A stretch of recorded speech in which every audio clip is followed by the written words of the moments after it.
യൂട്യൂബിന് വിട.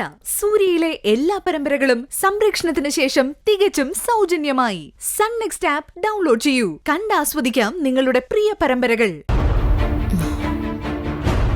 പറയണോ സൂര്യ, സത്യമാണോ? സർ, അതാരും എന്നെ മനഃപൂർവ്വം ദ്രോഹിക്കാൻ ചെയ്തതല്ല.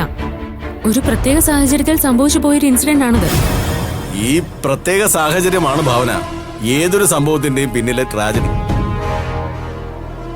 ഈ പറഞ്ഞ പ്രത്യേക സാഹചര്യത്തിൽ ഭാവനയുടെ ജീവൻ എന്തെങ്കിലും സംഭവിച്ചിരുന്നെങ്കിൽ ഇങ്ങനെ പറയാൻ ഭാവനയ്ക്ക് പറ്റുമായിരുന്നു. അതുകൊണ്ട് ഈ പരാതി ഒരിക്കലും നിസ്സാരമായിട്ട് കാണാൻ പറ്റില്ല ഭാവന. സർ, സാറ് പറയുന്നതൊക്കെ ഞങ്ങൾക്ക് മനസ്സിലാവുന്നുണ്ട്. പക്ഷേ ഭാവനയും സൂര്യയും തമ്മിൽ യാതൊരു പ്രശ്നങ്ങളുമില്ല. അവരിപ്പോഴും ഹാപ്പി ആയിട്ട് ജീവിക്കുന്നു. ഇതൊന്നും ഞങ്ങൾക്ക് റിപ്പോർട്ടിൽ പറയാൻ പറ്റില്ലല്ലോ മിസ്റ്റർ ദേവൻ.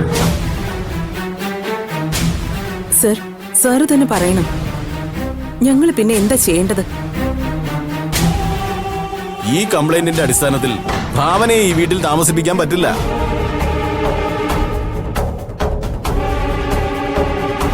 ഭാവന ആരോഗ്യവതിയായ ഒരു സ്ത്രീയായിരുന്നെങ്കിൽ സ്വന്തം ഇഷ്ടപ്രകാരം എവിടെയും എങ്ങനെയും ജീവിക്കാനുള്ള അവകാശമുണ്ട്. പക്ഷേ ഇവിടെ ഭാവനയുടെ അവസ്ഥ ഇതാണ്. മാത്രമല്ല, ഭാവനയുടെ കുടുംബത്തിൽ നിന്ന് പരാതിയും ലഭിച്ചിട്ടുണ്ട്. ഓക്കെ സർ, ഭാവനയെ ഞാൻ ലീഗലായിട്ട് മാരേജ് ചെയ്യണം, അത്രയല്ലേ ഉള്ളൂ. ഞാനത് ഉടനെ തന്നെ ചെയ്യാം സർ.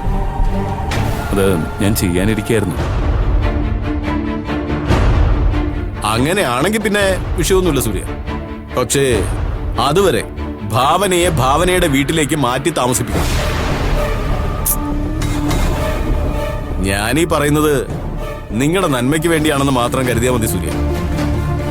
ഒരു സംഭവം നടക്കാൻ അത്ര സമയമൊന്നും വേണ്ടല്ലോ. സർ, അങ്ങനെയൊന്നും സംഭവിക്കില്ല. സൂര്യ പറഞ്ഞതുപോലെ ഇവരുടെ രജിസ്റ്റർ മാരേജ് നടത്തിയാൽ തീരാവുന്ന പ്രശ്നങ്ങളല്ലേ ഉള്ളൂ. ഓക്കെ,